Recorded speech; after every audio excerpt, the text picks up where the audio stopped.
नमस्कार, आप देख रहे हैं न्यूज 24। मैं हूं अजीत अंजुम। सफेद टोपी पहने हजारों समर्थकों की भीड़ से निकलकर कुछ टोपी वाले दिल्ली की सरकार पर काबिज क्या हो गए।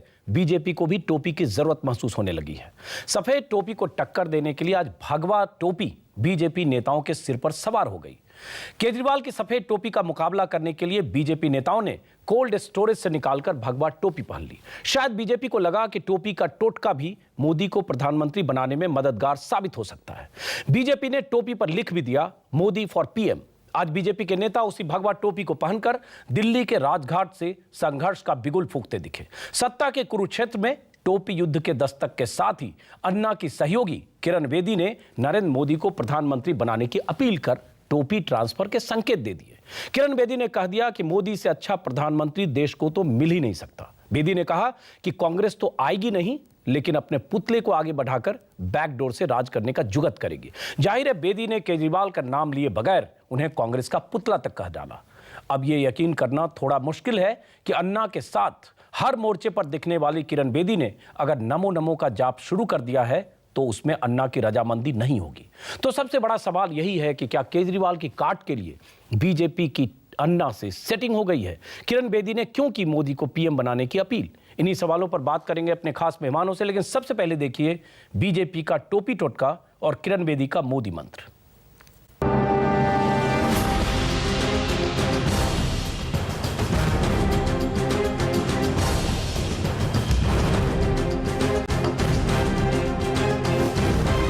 ये राजनीति का नया कल्चर है, टोपी कल्चर, जहां टोपी की नुमाइश कर सत्ता की गुंजाइश खोज रही है बीजेपी।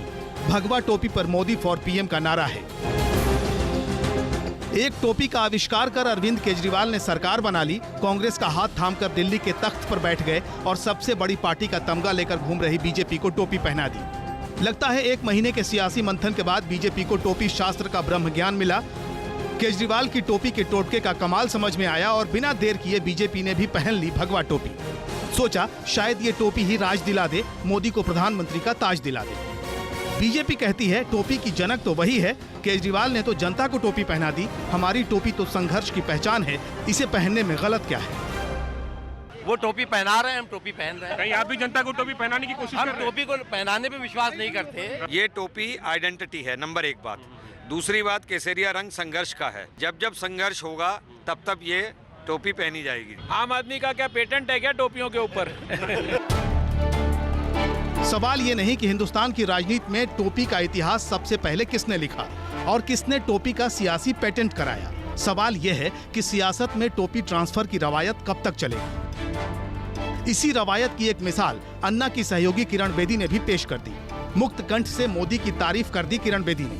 मोदी को पीएम बनाने की अपील की। कांग्रेस और उसका साथ देने वालों को करप्शन कल्चर का पर्याय बता दिया।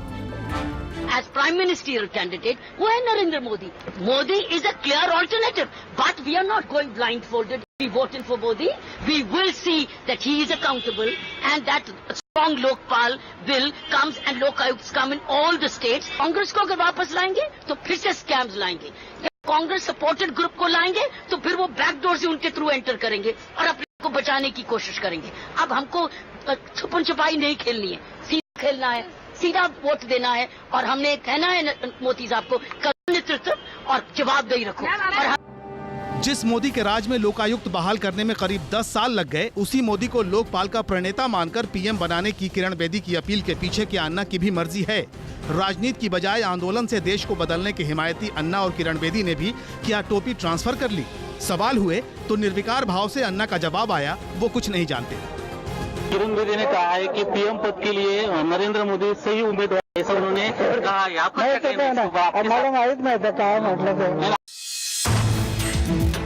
जब तक मैं अन्ना हूं की टोपी थी, किरण बेदी केजरीवाल और अन्ना साथ थे।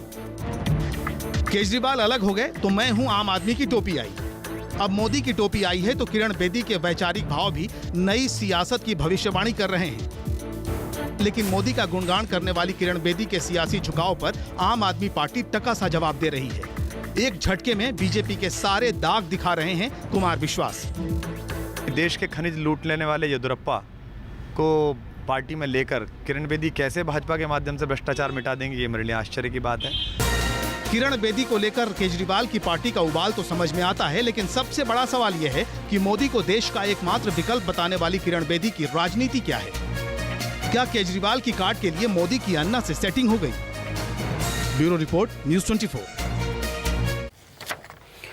दिल्ली में आज बीजेपी नेताओं ने मोदी फॉर पीएम की भगवा टोपी पहनकर प्रदर्शन किया, धरना दिया राजघाट पर गांधी समाधि के पास। और दिल्ली में किरण बेदी ने आज मोदी के समर्थन में बहुत बड़ा बयान दिया, खुलकर न सिर्फ मोदी की शान में कसीदे पढ़े बल्कि ये भी कहा कि एकमात्र मोदी ही हैं जो देश को स्थिर सरकार दे सकते हैं। और इससे बढ़कर उन्होंने ये भी कहा कि कांग्रेस तो वो पार्टी है जिसने सारे करप्शन दिए, भ्रष्टाचार दिए, अगर कांग्रेस को लाओगे तो किसी को पुतला बनाकर सरकार चलाएगी। साथ में उनके कहने का यह भी मतलब था कि कांग्रेस वापस आएगी, स्कैम लाएगी, कांग्रेस सपोर्टेड ग्रुप को लाओगे तो बैकडोर से कांग्रेस राज करेगी। छुपम छुपाई खेल की जरूरत नहीं है। इसका मतलब इशारा केजरीवाल की सरकार की तरफ था किरण बेदी ने, लेकिन साफ साफ मोदी को देश के लिए सबसे बड़ा नेता, देश के प्रधानमंत्री का सबसे बड़ा दावेदार और वाजिब दावेदार किरण बेदी ने कहा। इस सब का क्या मतलब है, इस पर चर्चा करने के लिए हमारे साथ स्टूडियो में आलोक मेहता, गवर्नेंस नाउ के editor in chief, Vijender Gupta जो भगवा टोपी पहनकर आज धरने पर बैठे थे, हमारे साथ हैं गोपाल राय, आम आदमी पार्टी के नेता, मीम अफजल, कांग्रेस के प्रवक्ता। सबसे पहला सवाल गोपाल राय जी, किरण बेदी ने आज एक तरह से नरेंद्र मोदी की शान में कसीदे पढ़े, नरेंद्र मोदी को देश का सबसे योग्य उम्मीदवार प्रधानमंत्री पद के लिए बताया। उन्होंने कहा कि मोदी ही है ऑल्टरनेटिव, मोदी ही देश को, उन्हीं के पास आइडिया है, उन्हीं के पास विजन है, वही देश को एक सही डायरेक्शन में ले जा सकते हैं, जैसे उन्होंने गुजरात को 12 साल में गुजरात को सही दिशा दी। क्या कहेंगे, पहले आपकी प्रतिक्रिया। देखिए, हिंदुस्तान के अंदर कुछ लोगों को ऐसा लगता है कि मोदी देश के भविष्य बनने जा रहे हैं, लेकिन हिंदुस्तान के बड़े हिस्से को ऐसा लगता है कि कांग्रेस और भाजपा जिन्होंने हिंदुस्तान में राज किया है, केंद्र में भी राज किया है और अलग अलग राज्यों में शासन रहा है, हिंदुस्तान किसी भी वैकल्पिक दिशा की तरफ नहीं बढ़ा है। इसीलिए इस देश के अंदर भ्रष्टाचार के खिलाफ ये प्रबल आंदोलन पैदा हुआ। मोदी भी थे और मनमोहन भी थे, लेकिन समाधान गोपाल राय जी, मैं किरण बेदी का जिक्र कर रहा हूं। कुछ गोपाल राय जी, कुछ लोगों की बात नहीं है, कुछ लोग तो बहुत सारे हजारों लोग होंगे, लाखों लोगों में किरण बेदी का जिक्र कर रहा हूं जो टीम अन्ना की सदस्य हैं। आप भी थे कुछ दिन पहले रालेगन सिद्धि में और किरण बेदी की मौजूदगी में आपको गांव छोड़ने के लिए कहा था अन्ना हजारे ने। क्या माना जाए, किरण बेदी का ये बयान आप मानते हैं या किरण बेदी का स्टैंड मानते हैं कि उनका निजी है और इसमें अन्ना कहीं नहीं है? क्योंकि ये मुमकिन नहीं है किरण बेदी बीजेपी मोदी को इस तरह से मोदी की तारीफ कर रही है और अन्ना उसमें कहीं नहीं है सीन में।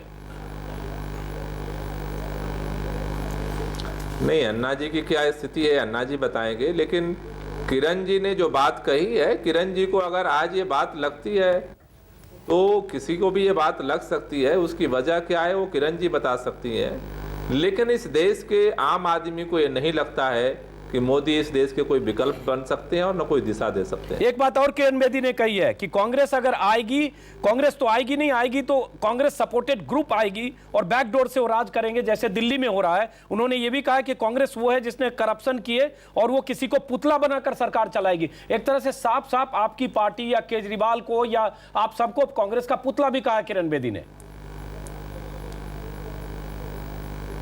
देखिए, किरण जी किसका पुतला बन रही हैं, पहले वो साफ करना उनको चाहिए था।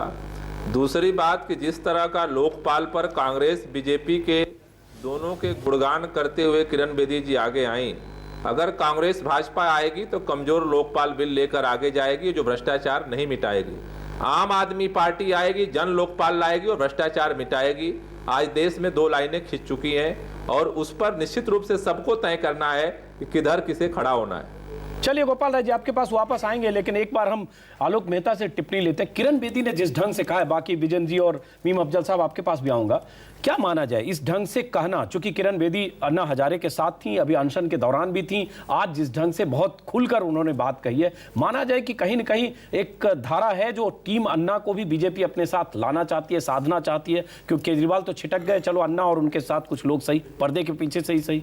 अजीत जी, आप शायद याद करें, हम लोग तो कब से, आज से नहीं 3 साल से बात कह रहे हैं, अन्ना हजारे जी को नानाजी देशमुख ने ही ट्रेनिंग दी थी। किरण बेदी अडवाणी जी की सबसे राइट हैंड रही हैं, महिला पुलिस अधिकारी थी तब भी और उसके बाद भी, तो इसमें कोई आश्चर्य। असल में प्रॉब्लम यह है कि अरविंद केजरीवाल जी सबको धोखा दे रहे हैं, उनकी पार्टी ने धोखा दिया है। इनको सारा खिलाया है तो किरण बेदी जी, अन्ना हजारे जी ने और हलवा पूरी विजेंद्र गुप्ता जी ने, जो यहाँ बैठे हुए हैं चांदनी चौक में। हम पहले भी ये बात कह चुके हैं।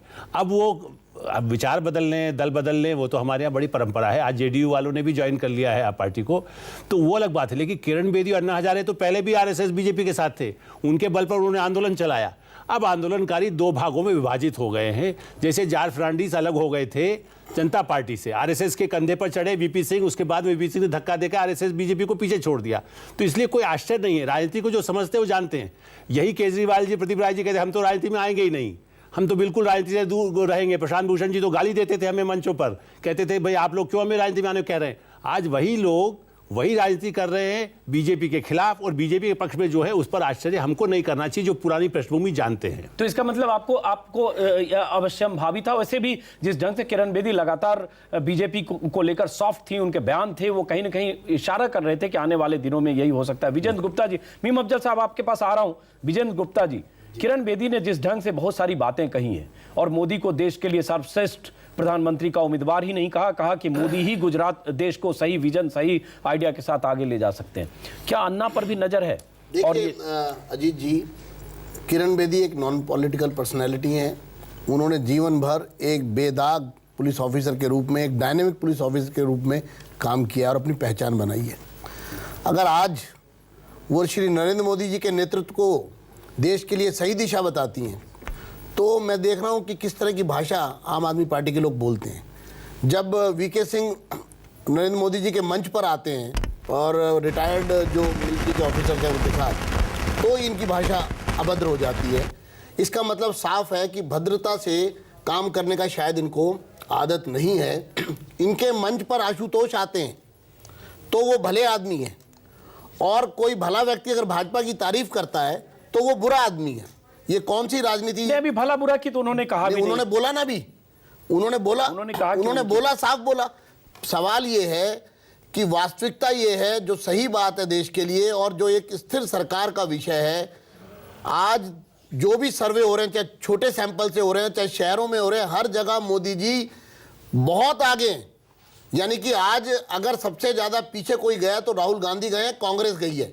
लेकिन अगर राहुल गांधी जी पीछे जाते हैं तो इसका मतलब साफ है कि मोदी जी से प्रधानमंत्री के पद पर किसी का कोई कंपटीशन ही नहीं है। लेकिन कहीं न कहीं देश के अंदर कोई विवाद ही नहीं है मोदी जी को प्रधानमंत्री बनाने में जी। लेकिन उसके बावजूद भी कहीं ना कहीं कांग्रेस के इशारे पर जो लोग खेल रहे हैं और देश की स्थिरता को रोकना चाहते हैं, देश के विकास को रोकना चाहते हैं, देश की बढ़ती हुई आगे एक मत जो देश होने जा रहा है उसको रोकना चाहते हैं, वो लोग जो मैं एक बात और कहना चाहूंगा अजीत जी, 2 लाइनों में खत्म होगी बात, कि जो लोगों ने वोटर को धोखा दिया, ये कहा कि दिल्ली में आप हमें वोट दो और केंद्र में हम सब मोदी को वोट देंगे, आज वो तमाम वोटर अपने आप को ठगा हुआ महसूस कर रहा है जब ये लोग मोदी जी के खिलाफ। इसका जवाब हम लेंगे गोपाल राय के से, लेकिन एक बार मीम अफजल साहब, जिस ढंग से किरण बेदी ने चोट किया है, उन्होंने कहा कांग्रेस तो नहीं ही आ रही है, कांग्रेस अपने पुतले को आगे बढ़ाकर राज करेगी या बैकडोर से राज करेगी, कांग्रेस सपोर्टेड ग्रुप आएंगे, इशारा केजरीवाल की तरफ है। और वही कह रहे हैं इनका भी हमला, जो बीजेपी का हमला आज केजरीवाल पर ज्यादा, और बी टीम और ये सब तो लगातार इल्जाम है।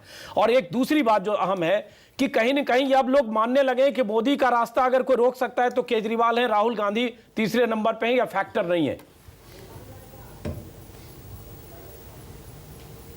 सबसे पहले तो मैं आपको किरण जी के बारे में कहूँगा, इसलिए कि आलोक जी ने बड़ी सही बात कही और आलोक जी ने बड़ी सही तजिया किया कि मैं तो किरण बेदी जी के बारे में एक बड़ी डेफिनेट राय पहले से रखता हूँ। वो ज़हनी तौर पर भारतीय जनता पार्टी के साथ थी, हैं और रहेंगी आगे भी चलकर। मेरा ऐसा पूरा यकीन था और ये यकीन जो है आज पूरा खुल कर के सामने आ गया। चूँकि आप पुराने जर्नलिस्ट हैं और आलोक जी भी बड़े पुराने जर्नलिस्ट हैं और मुझे भी थोड़ा बहुत ज्ञान है और मैंने भी जर्नलिज्म किया है। हम लोग हमेशा लीडर्स से मिलते रहते हैं, तो हम लोगों की जहन को पहचानने की कोशिश करते हैं कि जहन किस तरफ जाता है। जिस आदमी का जहन जिस तरफ जाता है, इस आइडियोलॉजी की तरफ जाता है, वो चाहे उससे हटकर किसी पार्टी में चला जाए लेकिन उसका जहन वहीं रहता है। लेकिन किरण जी के बारे में भी कई दिनों से मैं तो बुनियादी बात ये कह रहा हूँ, सबसे बड़ा अहम सवाल ये है जी, जो अभी कुमार विश्वास कह रहे थे, आपकी किसी आपने उनका बाइट दिखाया कि वो एक बुनियादी लड़ाई करप्शन के खिलाफ लड़ने के लिए अन्ना हजारे के मूवमेंट में शामिल हुई थी। और आज वो येदियुरप्पा कल शामिल हुए हैं और आज उन्होंने कहा कि वो मोदी को सपोर्ट करती हैं या भारतीय जनता पार्टी को सपोर्ट करती हैं। तो अपनी आइडियोलॉजी के बिल्कुल बरक्स, यानी अपना जो उन्होंने चेहरा दिखाया था अन्ना हजारे के मूवमेंट में पब्लिसिटी हासिल करने के लिए किरण बेदी जी के खिलाफ उसके बिल्कुल बरक्स किरण बेदी सही आइडियोलॉजी पर वो जवाब लेते अफजल साहब, लेकिन अभी आपने कहा कि आप लोगों की जहन को आइडियोलॉजी पर आ गई अफजल साहब, लेकिन लोगों की जहन तो समझते हैं, जनता के जहन को, जनता की नब्ज को ही आप नहीं समझ पाए, जिसका खामियाजा लगातार चुनाव में आपने भुगता है। आज कांग्रेस स्क्रीनिंग कमेटी की भी बैठक थी, राहुल गांधी ने उसमें टिकट कैसे बांटा जाए और टिकट कैसे दिया जाए उसकी बात की, साथ में यह भी कहा कि हम चाहते हैं कि लोगों की आवाज पार्टी में लाएं। तो इसका मतलब यह सबक तो कम से कम केजरीवाल ने आपको दिया। ये तो मानेंगे कि जनता की नब्ज, जनता के जहन को आप नहीं समझ पाए, और वो किरण बेदी उसी की तरफ इशारा कर रही हैं। देखिए अजीत भाई, मैं आपको एक बात कहूं कि राहुल जी ने तो जिस दिन दिल्ली का चुनाव का ऐलान हुआ और हम लोग हारे, उसके 1 घंटे के बाद ही उन्होंने प्रेस कॉन्फ्रेंस के अंदर बाकायदा प्रेस वालों के सामने कहा कि सीखने की ज़रूरत है। अगर कुछ लोग नए विचारों के साथ आए हैं और उन्होंने नए ढंग से लोगों से कांटेक्ट किया है और आवाम को अपने साथ मिलाया है, तो हमको सीखने की ज़रूरत है। तो इसमें कोई हर्ज नहीं है और इसमें कोई छोटापन नहीं है, बल्कि इसको मैं बड़ापन कहता हूं कि आप किसी हकीकत को समझने की कोशिश करें और अगर वो गलती कर रहे हैं तो उससे भी हासिल सबक सीखें, और अगर कोई अच्छा काम कर रहे हैं तो उससे भी सबक लेकिन जो आप कह रहे हैं उससे कुछ बात समझ में नहीं आ रही है। वो अपनी बात में ऐड किया। अफजल साहब, जितने सर्वे हैं वो कह रहे हैं कि हम जनता के दिमाग को नहीं समझ पाए, ये बात बिल्कुल सही है। अफजल साहब, जितने बात बिल्कुल सही है, जितने सर्वे हैं जनता के दिमाग को नहीं समझ आपकी बात समझ में नहीं आ रही, जितने सर्वे हैं वो फिर आपकी सेहत बहुत चिंताजनक बता रहे हैं, आईसीयू में एक तरह से बता रहे हैं। राहुल गांधी प्रधानमंत्री पद के उम्मीदवार की पसंद के तौर पर तीसरे नंबर गहराई से आपको अध्ययन करना पड़ेगा। अच्छा, अध्ययन करना पड़ेगा। आपने अध्ययन कर लिया पूरा ना कि आपकी पार्टी की देश में बहुत हालत अच्छी है। 206 सीटें आपको 2009 में मिली, इस बार 236 मिलने वाली है। मैं आपको नहीं कह रहा हूं, मैंने विजेंद्र गुप्ता जी के कमेंट पर कहा। अच्छा, विजेंद्र गुप्ता जी को कहा। चलिए, कह रहे थे कि मेरी समझ में नहीं आ रहा कि क्या बोल रहे हैं। आपके पास आएंगे, लेकिन एक बार आलोक पढ़ रहे हो आप, प्रवचन सा हो रहा है। समझना चाहेंगे, आपके पास आ रहा हूं मैं, आम आदमी पार्टी के नेता गोपाल राय जी, कि कहीं न कहीं इस बात को बीजेपी ने अब महसूस किया है, जिस ढंग से भगवा टोपी पहनकर ये सब आज धरने पर विजेंद्र गुप्ता जी बैठे थे। हम थोड़ी देर बाद भगवा टोपी की तस्वीरें भी देखेंगे। वैसे हम चाहते हैं कि विजेंद्र गुप्ता जी टोपी पहनकर आते, जैसे आम आदमी वाले हर समय टोपी पर आते। आपने प्रदर्शन के लिए वहां 2000 टोपी पहन के लोग थे, उसके बाद आज गुप्ता जी टोपी छोड़कर स्टूडियो में आए। लेकिन चलिए, माना जाए कि बीजेपी को भी पोटेंशियल थ्रेट केजरीवाल लगने लगे, इसलिए आज ये आक्रामक, देखिए कांग्रेस के नेता हैं उन पर नहीं आक्रमण कर रहे हैं, ये आक्रमण गोपाल राय पर कर रहे हैं। देखिए, ये तो सही बात है कि बीजेपी के लिए, और कल देखिए आरएसएस की बैठक में भी जहां पर मोहन भागवत जी ने भी बात कहा है कि आप देखिए बीजेपी को सतर्क हो जाना चाहिए, क्योंकि बीजेपी को पहले लगता था कि नहीं, आम आदमी पार्टी से शायद कांग्रेस को ही उतना नुकसान होगा। मोदी जी का रथ रोकने के लिए भी कहीं ना कहीं नहीं, देखिए भगवा विधिवत रूप से, विधिवत रूप से चाहे अनाउंसमेंट नहीं करते हैं। आप भी जानते विजयन जी, आरएसएस का ना कोई वो वहां तो सदस्यता का कोई फॉर्म ही नहीं है, वो तो पार्टी नहीं है ना। आरएसएस तो बाकायदा एक अध्यादेश जारी करती है जो बाकायदा अपने स्वयंसेवकों को बताया जाता है। तो मैं मानता हूं कि उसको थ्रेट को आप उस रूप में न मानिए। मोहन भागवत जी का नाम मत लीजिए, लेकिन ये बात है कि भाजपा को भी आज भगवा, मुझे बल्कि आश्चर्य है कि कई संघ के लोग, पहले तो हमने तो अडवाणी जी को भी काली टोपी लगाए देखा है, तो पता नहीं आज काली टोपी में भगवा टोपी कब से शुरू हुई है, वो मुझे भी याद ही नहीं पड़ रहा है। यदि पृष्ठभूमि में देखें तो आप लोग पहनते होंगे, हो सकता है कहीं कहीं, लेकिन अब टोपी इसलिए लगाना पड़ रही है कि आम आदमी पार्टी ने टोपी लगाना विधानसभा में भी शुरू कर दिया। अब तो संसद में भी शायद वही लेकर के आ जाएंगे। तो अब ये आप लोगों के लिए चुनौती तो बनी, उसको भी स्वीकार करिए ना, कि भाई कहीं ना कहीं हो सकता है ऐसा, जो कांग्रेस पार्टी मान लो राहुल गांधी मान रहे हैं, आपको भी मानना पड़ेगा कि एक थ्रेट आई है और वो राज्यों में भी आपके लिए खतरा पैदा कर रही है। वो उत्तर प्रदेश में, बिहार में, आज जेडीयू के नेता गए तो जेडीयू तो कल आपके साथ ही थे, बीजेपी के साथ। आलोक जी, इनको भी लग गया कि केजरीवाल ही इनके लिए मुसीबत नहीं आ गए। बम जो पार्टी थी 8 दिसंबर के पहले, इनको झटका लग रहा है कि अब केजरीवाल खेल बिगाड़ सकते हैं। ये तो कम से कम एहसास इनको हुआ, तभी इनका जो तेवर तलखी है वो केजरीवाल को लेकर जाता है। प्रदर्शन इन्होंने आज केजरीवाल के खिलाफ किया, जबकि दिल्ली बीजेपी का प्रदर्शन था, सरकार के खिलाफ था। बिल्कुल राष्ट्रीय स्तर पर खतरा लग रहा है जी। असल में हम ये विजयन जी बताए या नहीं, लेकिन स्वीकार करना पड़ेगा कि आपको अन्य राज्यों में भी वो तो 300 सीटों पे लड़ने जा रहे हैं तो समस्या तो आपके लिए आएगी। और वो मुख्यमंत्री का, उनके ऊपर मुख्यमंत्री का एक सिंहासन और मुकुट भी है, अब टोपी नहीं है, अब उनके पास एक सिंहासन भी और मुकुट भी है, इसलिए आपको खतरा दिख रहा है। चलिए, एक चीज टोपी की बात चुकी हो रही है, हम चाहेंगे दर्शकों को तस्वीर भी दिखाई जाए टोपी पहने हुए बीजेपी नेताओं की।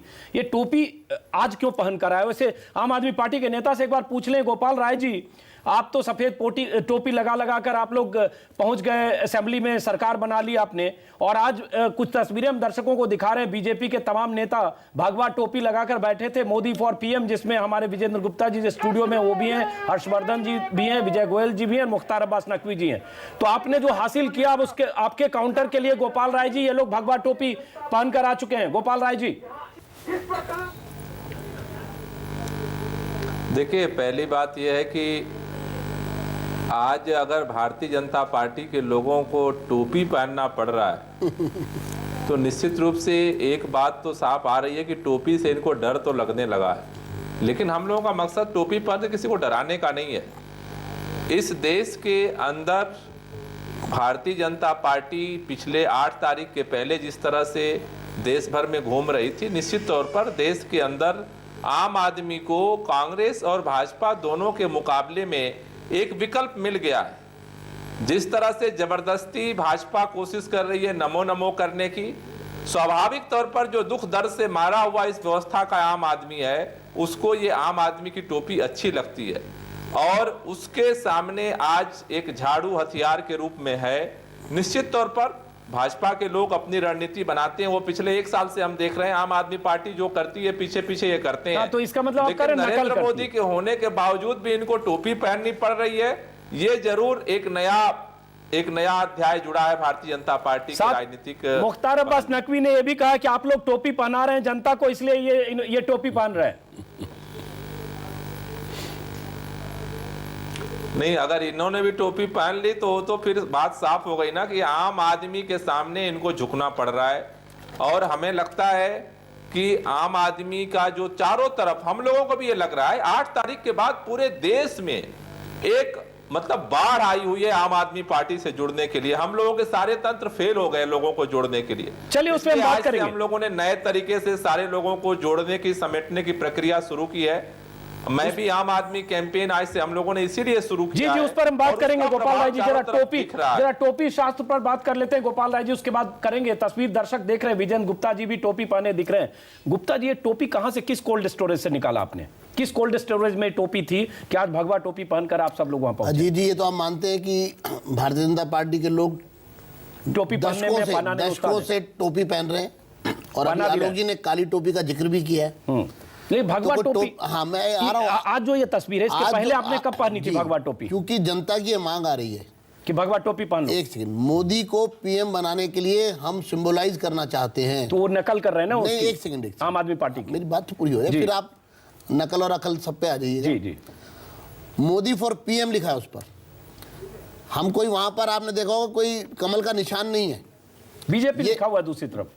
बीजेपी जरूर लिखा हुआ है, लेकिन तो इसका मतलब कमल का निशान को आपने छोड़ दिया मोदी के सामने। बिल्कुल। अभी लोग हम भाजपा को भी इस पे टोपी पे ना लिखे तो चलेगा, क्योंकि आम आदमी जो बीजेपी से जुड़ा है या नहीं है, वो ये जानता है कि देश का भविष्य अगर किसी हाथ में सुरक्षित होगा तो वो है श्री नरेंद्र मोदी। और इसलिए प्रधानमंत्री की फ्रस्ट्रेशन उनकी प्रेस कॉन्फ्रेंस में प्रतीक के तौर पर राजघाट पर जो पहन कर टोपी पहन के क्यों नहीं आए आप?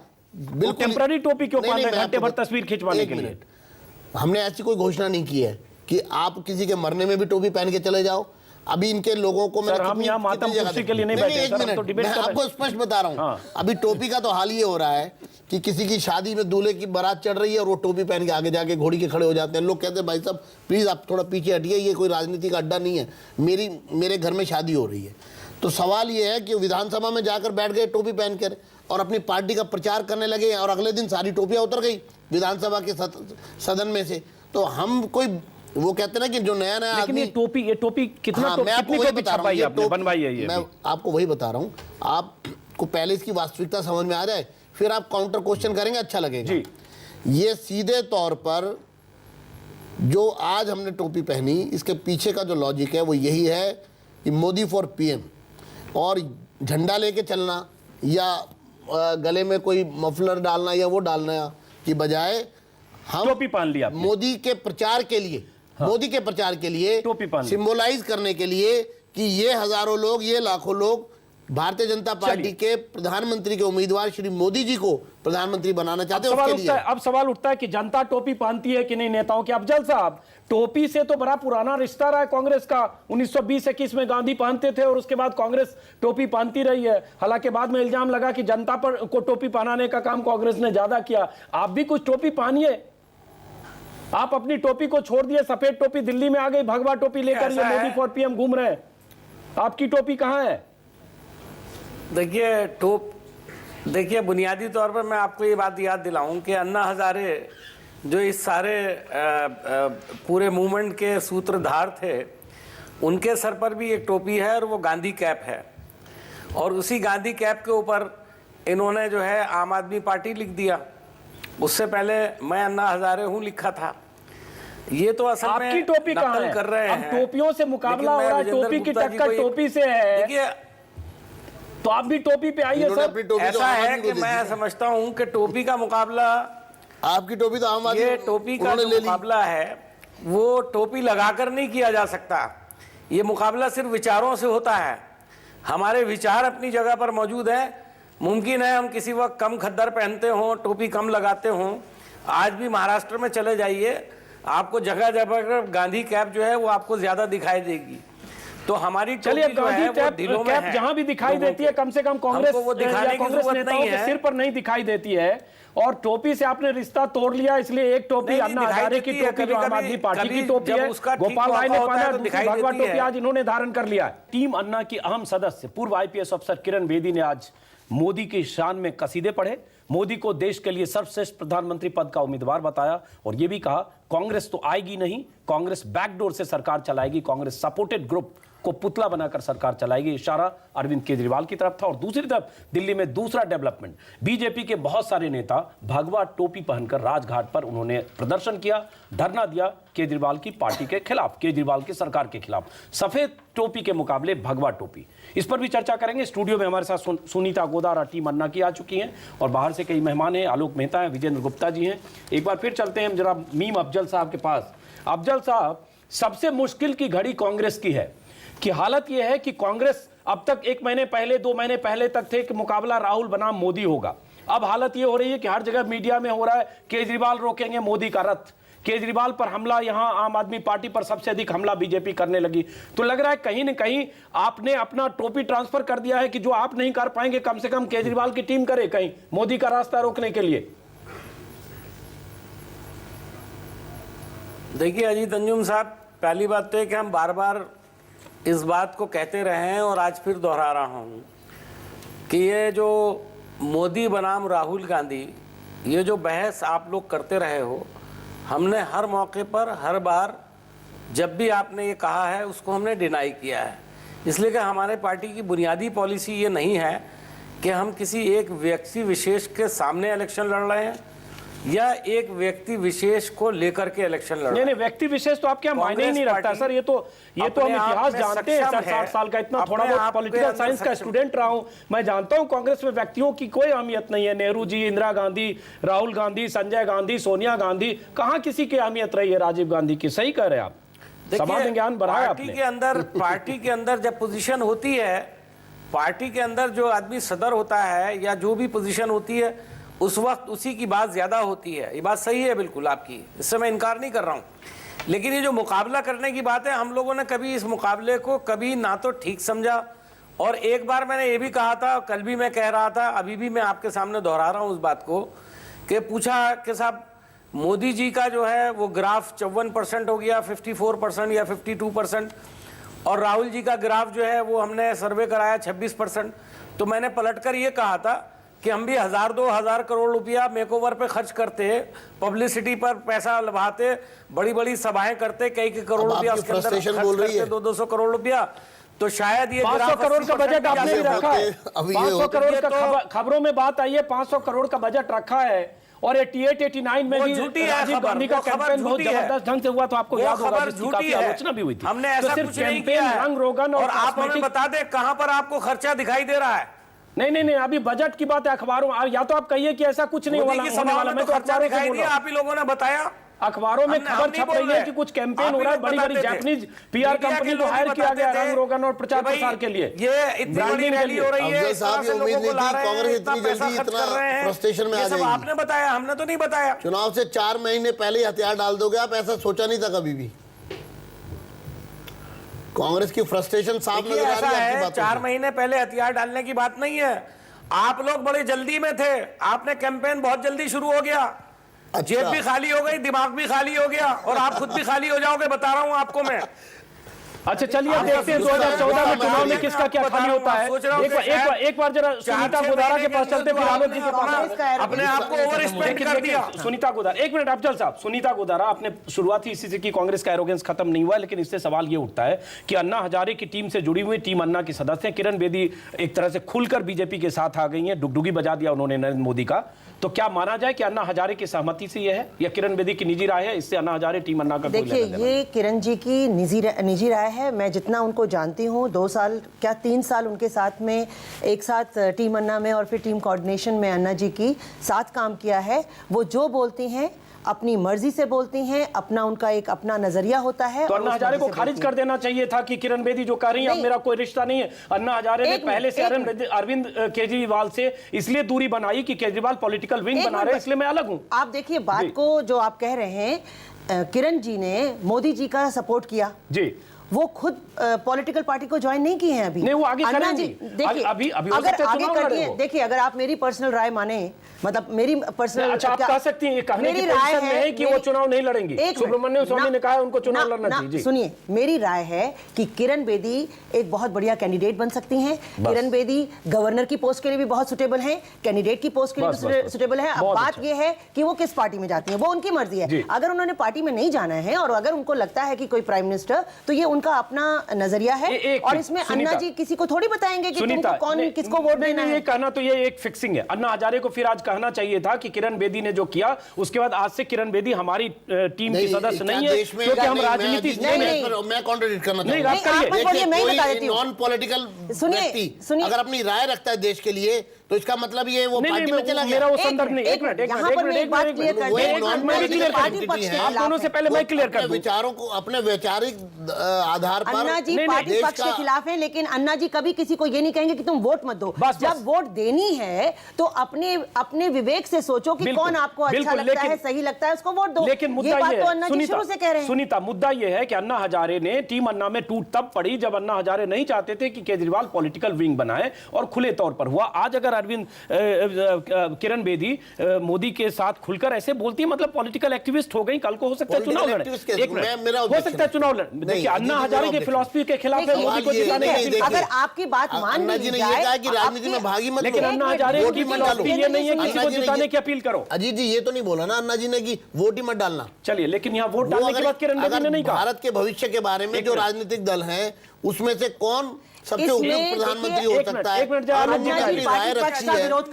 अन्ना जी ने हमेशा कहा है कि व्यवस्था परिवर्तन वो व्यवस्था परिवर्तन है जिसमें जनशक्ति ऐसी पैदा हो जो किसी भी सही व्यक्ति को चुन सके। जी जी, लेकिन उसमें खुलकर इस तरह से अपील की गई। मीम अफजल साहब अपनी बात कही, उसके बाद आलोक जी के पास आऊंगा। मीम अफजल साहब, ये लोग कह रहे हैं इसमें अन्ना जी का कोई लेना देना नहीं है। किरण बेदी ने राष्ट्रहित में किया, राष्ट्रहित में किया, राष्ट्रहित में किया। जी विजन जी भी कह रहे हैं। जी देखिए, सुनीता जी ने एक बात कही अभी कि उनको अच्छी तरह से जानती हैं, वो गवर्नर बनने के लायक हैं, वो सब। ये बड़ा ब्यूरोक्रेटिक स्टाइल है सोचने का। ये मैं हम जिम्मेदारी कुछ नहीं लेंगे, लेकिन जब मौका आएगा तो हाथ सेकने के लिए जरूर आ जाएंगे। ये बहुत सारे ब्यूरोक्रेट्स हमारे करते हैं इस देश के अंदर। नहीं, ये तो मैं कि वो किसी पॉलिटिकल प्रोसेस में हिस्सा नहीं लेते। सेंटेंस है ये। वो हमेशा बने रहते हैं। पॉलिटिकल आदमी अपनी भावना रखेगा बिल्कुल ऑब्जेक्शनेबल नहीं है। बताइए क्या ऑब्जेक्शनेबल है? से व्यवहार करेंगे। नहीं, फिर नहीं, मैं ये नहीं कह रहा हूँ। मैं ये बात कहने वाला हूँ आपसे कि बहुत सारे लोग पॉलिटिकल जिम्मेदारी से बचते हैं, बारे में बात कहने का अधिकार नहीं है। जब कोई ओहदे की बात आती है बन जाते हैं। बस दूसरी दिशा में जा रहे हैं। लेकिन अफजल साहब, ब्यूरोक्रेट, एक मिनट, ब्यूरोक्रेट कांग्रेस में भी समय समय पर बहुत सारे ब्यूरोक्रेट आए, करूंगा तो 100 नाम बता सकता हूं, लेकिन मुद्दा वो नहीं है। आलोक मेहता जी, मुद्दा यहाँ ये है, जैसे ये अन्ना को इससे अलग कर रही है, मुद्दा ये है कि अन्ना हजारे के साथ थी, अन्ना हजारे नहीं चाहते थे पॉलिटिकल फॉलोइंग। किरण बेदी ने जो बयान दिया, ये सिर्फ वोट देने की अपील नहीं कर रही है किरण बेदी, वो साफ साफ कांग्रेस को भ्रष्टाचारी बताते हुए बीजेपी के साथ खड़ी दिख रही हैं। अब उसके बाद आगे 3 महीने बाद हम क्या देखेंगे? मोदी जी के साथ। चलिए, मोदी जी बीजेपी से अलग नहीं है। चलिए, मोदी जी बोला उन्होंने, आप ये बहुत ये समझाने की कोशिश करें मोदी बीजेपी से अलग है। 1 मिनट रुकिए, मोदी बीजेपी से अलग है। उन्होंने मोदी जी में अपनी आस्था प्रकट की है, व्यक्ति विशेष। हाँ, तो व्यक्तिवादी आप हो गए। हमने क्या एक सेकंड, मैं सिर्फ किरण जी के स्टेटमेंट जो आपके यहाँ मैंने पढ़ा है, मैंने कहीं ना मेरी बात हुई है किसी से, लेकिन अगर वो कहते हैं वो सबसे उपयुक्त उम्मीदवार हैं प्रधानमंत्री के, तो क्या किसी को अपनी राय रखने का हक नहीं है? राय रखी हम, आप उसको, मेरी ना समझिए समझदारी थोड़ी कम राय लेते हैं। आलोक जी, देखिए, अन्ना जी ने जो पूरा अभियान चलाया, एक तरह से कांग्रेस के खिलाफ वो अभियान बना। कांग्रेस के लोगों को थोड़ी गलतफहमी जरूर रही कि नहीं वो हमारा उसका फायदा मिलेगा, लेकिन आज किरण बेदी जी जो कर रही हैं वो पूरी तरह से कांग्रेस के खिलाफ क्या हो सकता है। और इसलिए अन्ना जी ने, देखिए, न उनका विरोध किया है, न केजरीवाल जी को भी पहले एक दिन वो कुछ कह रहे थे पॉलिटिकल पार्टी ना बनाए, लेकिन बाद में उन्होंने कहा मेरा आशीर्वाद उसके साथ है। कल वो किरण जी को आशीर्वाद दे देंगे जब वो गवर्नर बने, चीफ मिनिस्टर बने, कपिल सिब्बल के खिलाफ चुनाव लड़े दिल्ली से, या किसी मनमोहन सिंह बने, किसी का विरोध करें। तो इसलिए मुझे लगता है अन्ना जी सारे ऑप्शन ओपन रखते हैं। आप देखिए, अन्ना जी, विलासराव देशमुख ने उनको ऑफिस दिया हुआ था महाराष्ट्र सचिवालय में। विलासराव देशमुख भी कांग्रेस के थे, में भी उनका अनशन तुड़वाने विलासराव देशमुख गए थे, उनके पैरों पर छुए थे और उनके खिलाफ कितने चार्जेस बीच में लगे। अब ये ठीक है, अभी ये भी कहा गया सलमान खुर्शीद से उनकी मीटिंग हुई थी, उसके बाद वो अनशन का जो पूरी भूमिका थी रालेगंज में उसका खत्म हुई और लोकपाल पास हुआ। इसलिए केजरीवाल जी, अन्ना जी, किरण बेदी जी किसके साथ जाएंगे? उनका एकमात्र लक्ष्य कांग्रेस को रास्ते से हटाना है। और इसलिए किरण बेदी जी जो आज कह रही है उस पर किसी को आश्चर्य नहीं होना चाहिए। मेरा मानना है डेमोक्रेसी में उनको छूट होना चाहिए। और ये खाली शायद नहीं, अब जल्दी से आप भी मानेंगे, कांग्रेस ने कुछ गलतियां की है, ऐसे सब लोगों को बहुत ज्यादा महिमा मंडित करके इनको लोकपाल कमेटी में बनाया, इनको सबको आरती उतारी, उसके बाद अब परेशानी में चूंकि कांग्रेस भी आई है और बीजेपी तो ज्यादा आ रही है। चलिए, बीजेपी ज्यादा आई है, लेकिन बीजेपी के निशाने पर अब केजरीवाल है, क्योंकि बीजेपी को एहसास हो रहा है कि केजरीवाल उनके लिए मुसीबत बन रहे हैं। इसलिए ये तलखी बीजेपी के। गोपाल राय जी, एक बात लगातार ये सवाल उठ रहा है, ठीक है आपने कहा 1 करोड़ आप सदस्य भी बनाएंगे 26 जनवरी तक, बहुत एम्बिशियस ढंग से आपने लॉन्च किया सब कुछ, पार्टी में बहुत सारे लोग शामिल हो रहे हैं, लेकिन बहुत सारे लोग आपकी पार्टी में बहुत ही खाए पिए अघाए टाइप के लोग आ रहे हैं। कोई एयर डेक्कन का चीफ है, एमडी है, वो आ रहा है, कोई बड़े बड़े पदों पर रहे हुए लोग आ रहे हैं जो शायद अगर अपना डिक्लेरेशन दें तो 25, 50, 100, 200 करोड़ वाले लोग। ये आम आदमी है क्या? ये आम आदमी की जो परिभाषा है इसमें ये आम आदमी है क्या, या जो आपके साथ जुड़ गया बस आम आदमी हो गया? शोएब इकबाल भी आए। पहली बात यह है कि इस देश के अंदर ईमानदारी की राजनीति के लिए, इस भ्रष्ट व्यवस्था को बदलने के लिए आम आदमी के पक्ष में जो भी खड़ा होने की हिम्मत कर रहा है वो सारे आम आदमी के पक्षधर लोग हैं। अच्छा, और तो कल को मुकेश अंबानी, अनिल अंबानी और ये अडानी, वाले ये सब लोग खड़े हो जाए आम आदमी के पक्ष में, सारे लोग आम आदमी हो जाएंगे, विजय पथ सिंघानिया से लेकर और ये विजय माल्या तक। पहली बात यह है कि अगर वो अपने भ्रष्ट तंत्र के खिलाफ खड़े होने की जिस दिन हिम्मत करेंगे और आम आदमी के पक्ष में लड़ने की हिम्मत करेंगे, उस दिन आम आदमी की राजनीति वो करने लगेंगे। तो आपने चेक कर लिया कि एयर डेक्कन के चीफ गोपीनाथ, कैप्टन गोपीनाथ से लेकर जितने लोग हैं और जो इनका आपने पूरा कैरेक्टर सर्टिफिकेट देख लिया, आपने पूरा जो 10 साल 20 साल का सीआर देख लिया, कैरेक्टर असेसिनेशन कर लिया कि इन्होंने कहीं कोई गड़बड़ी नहीं की है, और उसके बाद आपके साथ आगे टोपी पहन लिया, आम आदमी हो गए? नहीं, हमने नहीं देखा है। अच्छा, हमने किसी का कैरेक्टर नहीं देखा है, हम आपका भी कैरेक्टर नहीं देखेंगे। अगर आप फैसला करेंगे आपका भी स्वागत करेंगे, लेकिन अगर आप नौकरी ले लेंगे ऐसे आप बोलेंगे तो हम उसके खिलाफ कार्रवाई करेंगे। नहीं, कमाल फारूकी साहब के बारे में फिर फैसला क्यों नहीं किया अभी तक आपने? कमाल फारूकी साहब ने कोई पार्टी ज्वाइन नहीं किया है सर। अरे भाई, संजय सिंह ने टेलीविजन पर बोला है कि कमाल फारूकी का क्रेडेंशियल चेक करेंगे, उनके ऊपर कोई क्रिमिनल केस है या उन्होंने कोई करप्शन किया है, उसके बाद उनको पार्टी में दाखिल लेंगे। गोपाल भाई, आप कैसी बात कर रहे हो? एक ही गाड़ी में दोनों जाते हुए दिखे थे इनोवा में, संजय सिंह और कमाल फारूकी दोनों ने सेम टाइम पे बाइट दी थी, तो क्या हुआ? कमाल फारूकी रिजेक्ट हो गए क्या आपके पैमाने पर? नहीं, अभी कमाल फारूकी साहब पार्टी के मेंबर नहीं बने हैं। जो भी पार्टी के मेंबर बन रहे हैं उनके बारे में, उनको चरित्र को लेकर के, उनके बैकग्राउंड को लेकर के बहुत सारे चीज़ों से चर्चा भी हो रही है।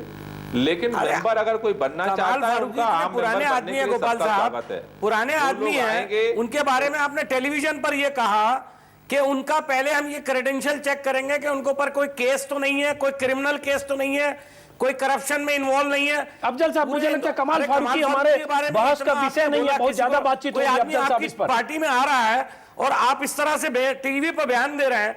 कमाल फारूकी कोई बिल्कुल चलते फिरते आदमी। चलिए तो आप अपनी पार्टी में ले लीजिए अफजल साहब, कमाल फारूकी की आपको इतनी चिंता है, बुलाइए अपनी पार्टी में ले लीजिए, इनको बहुत लटका रहे हैं कमाल फारूकी को। लेकिन हमारे बहस का ये विषय नहीं। सुनीता गुदारा, एक मिनट अफजल साहब, सुनीता गुदारा, बात यह है कि जब ये अगर कोई क्राइटेरिया मुकर्रर कर रहे हैं, आपने सही सवाल किया है, तो इस क्राइटेरिया को आप सब पर अप्लाई करिए। सुनीता गुदारा, संक्षिप्त सवाल ये उठता है कि अन्ना हजारे ने केजरीवाल को आशीर्वाद दिया, केजरीवाल की सरकार बनी। ये अलग बात है कि अन्ना हजारे नहीं आए, तो आज टीम अन्ना को केजरीवाल के साथ होना चाहिए। आप क्यों बीजेपी के साथ जा रही हैं या जाती हुई दिख रही हैं? टीम अन्ना, मैं किरण बेदी को टीम अन्ना मानता हूं, क्योंकि किरण बेदी लगातार एक फोटो अपॉर्चुनिटी भी ऐसी नहीं है रालेगंज में और दिल्ली में जिसमें किरण बेदी अन्ना हजारे के लेफ्ट या राइट नहीं है। देखिए, जहां तक आप पार्टी की बात है, देखिए ये ना पूरा समुद्र में जो मंथन हो रहा है, उसमें अगर किरण बेदी का जो शुरू से उनका थोड़ा इंक्लिनेशन रहा था और वो अगर मोदी जी के बारे में कुछ कह रही है, ये उनकी अपनी पर्सनल राय है। बट यहाँ पर जितना भी ये टर्निंग हो रही है, ये आप पार्टी की वजह से ज़्यादा अच्छी शुरू हो गई है। डायनामिक्स बदल गए हैं, लैंडस्केपिंग बदल गई है पॉलिटिकल की। लेकिन किरण बेदी ने कहा है कि केजरीवाल जिस ढंग से सरकार बनाई है, पुतले हैं कांग्रेस के, बैकडोर कांग्रेस सरकार बैकडोर चला रही है। आप भी सहमत हैं इससे? नहीं, मैं ये नहीं बोलूंगी, मैं इसलिए नहीं बोलूंगी। मेरी सोच आप पार्टी के बारे में बिल्कुल अलग है। आप पार्टी जो कुछ कर रही है वो जनता को पसंद आ रहा है। चलिए, और जो भी आवाज उठाते हैं ना जनता के भले के लिए, उसको जनता पसंद करती है। बहुत खुश हो रहे हैं। कनेक्ट, इनको ऑफर दे दीजिए। किरण बेदी तो आई नहीं, इनको ऑफर दे दीजिए। पीपल्स कनेक्ट की मैं अभी आप पार्टी की जो खासियत है वो बोल रही हूँ। बीजेपी की नहीं, मैंने आप पार्टी की बोली थी। आप पार्टी में जा रही हैं फिर आप? नहीं, यही बात है। अगर आप पार्टी के बारे में कुछ बोलो तो आप पार्टी में जा रहे हैं, कोई बीजेपी के बारे में बोले। यहाँ ये है कि जो ये चेंज आया है ना, जो पॉलिटिकल चेंज आया है, ये आप पार्टी की वजह से आया है। मानो ये आंदोलन की एक स्प्लिंटर पार्टी ऐसा सुनामी लेके आई है कि सबको अच्छा होना पड़ रहा है, सबको अच्छा बनना पड़ेगा। यदि मोदी जी और गडकरी जी यदि जाके अन्ना जी के पैर छू लेंगे, तो आप इसी कैमरे पर आपको दिखाई देगा कि वो आशीर्वाद दे रहे हैं, कहीं ये मेरा आशीर्वाद है। आप ये नोट कर लीजिए। आज सुजाता जी आप बताइए, यदि अन्ना जी किरण जी अपने साथ में गडकरी जी और मोदी जी को जब ले जाएंगे, क्या अन्ना जी उनको आशीर्वाद नहीं देंगे? आप ये कैसे गारंटी ले सकते हैं कि किरण बेदी जी ले जाएंगी? लेकिन गारंटी नहीं, किरण बेदी जी जितनी मोदी जी के लिए वो समर्थन कर रही है, यदि वो लेके जाएं तो क्या अन्ना जी आशीर्वाद नहीं देंगे? येदियुरप्पा जी को प्रधानमंत्री बने? किसको? मोदी जी को। अरे उन्होंने, अन्ना जी ने एक बार नहीं कहा था, उनको ना पार्टी बदलते रहते हैं, परहेज है। वो पहले कहानी आज की बात है। आज वो मोदी जी को आशीर्वाद देंगे कि परहेज नहीं है, इसीलिए वो अरविंद को हमेशा आशीर्वाद देंगे। किरण बेदी समर्थन कर रही है, अन्ना जी भी करेंगे। बहुत अहम बात आलोक जी ने कही, व्यक्ति समय बताएगा अन्ना जी। गोपाल राय, एक बार संक्षिप्त टिप्पणी आपसे लेता हूं। गोपाल राय जी, कई बार आप पर इल्जाम लग रहा है कि कांग्रेस का एजेंडा अब एक तरह से केजरीवाल चला रहे हैं। ये तो लगातार बी टीम चिल्ला कर विजेंद्र गुप्ता जी चुनाव पहले भी बोल रहे थे और आज भी बोल रहे हैं। लेकिन लग रहा है कांग्रेस निश्चिंत हो रही है कि जहां कांग्रेस मुश्किल में फंसेगी, केजरीवाल सामने है। और इसलिए किरण बेदी ने कहा कि जहां मुश्किल होगी वहां पुतला आगे होगा कांग्रेस का, और कांग्रेस बैकडोर से सरकार चलाएगी। इशारा साफ साफ केजरीवाल की तरफ है। इसको किस तरह से आप इस पर रिएक्ट करते हैं? पहली बार आपने थोड़ा इस पर टाल मटोल किया, मैं जरा साफ गोई से समझना चाहता हूं आपसे। देखिए, पहली बात यह है कि इस देश के अंदर दिल्ली में जो कांग्रेस की हालत हुई है, कांग्रेस अभी अपने को संभाल रही है। जहां तक बीजेपी के लोगों की स्थिति है, वो बौखलाहट सबको दिखी है। आजकल गोपाल राय कांग्रेस के खिलाफ नहीं बोलते, आपने देखा? धरना देती है, एक लाइन बोलते हैं और फिर बीजेपी पर आ जाते हैं, लगा कर देती है और केजरीवाल के खिलाफ देती है। तो इसलिए अभी थोड़ा इंतजार करिए। देश के अंदर एक आम आदमी जिस तरह से मुस्तैदी से संगठित हो रहा है, ये टोपियां बदल करके और टोपियां पहन करके अगर आम आदमी की समस्याओं का समाधान होता तो भारतीय जनता पार्टी अब तक सरकार जब पहले बनाई थी अटल जी के राज में, तभी कर चुकी होती। चलिए, हम इस कार्यक्रम को खत्म करने का वक्त। 1 मिनट गोपाल राय जी, आखिरी बार आपने कब टोपी पहनी थी आज के पहले, और अगली बार कब टोपी पहनेंगे? देखिए, और कहां से टोपी निकाल के लाएंगे? जी, ये टोपी जो है ये एक तरह का डेमोन्स्ट्रेशन है।